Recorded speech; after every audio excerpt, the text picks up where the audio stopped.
அன்னாபிஷேகம் செய்து உயிர்கள் அனைத்தும் அன்னக்குறை இல்லாம இருக்கணும் அப்படின்னு பிரார்த்தனை செய்து கொண்ட நாளே இந்த ஐப்பசி மாத பௌர்ணமி திருநாளாகும். உங்க வீட்டுக்கு பக்கத்துல சிவன் கோயில் இருக்குன்னா முதல் நாளே போய் சிவபெருமானுக்குரிய அன்னாபிஷேகத்துக்கு அரிசி வாங்கி கொடுத்துட்டு வரலாம்.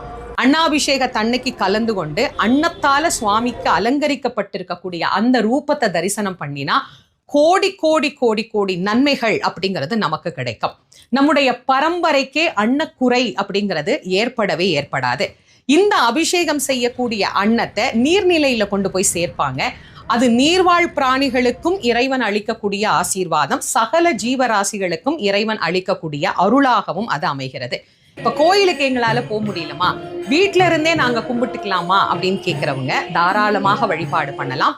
வீட்டுல நீங்க லிங்கம் வச்சிருக்கிறீங்க அப்படின்னா நீங்களும் சிவபெருமானுக்கு செய்யக்கூடிய அபிஷேகம் எல்லாம் செஞ்சுட்டு நிறைவா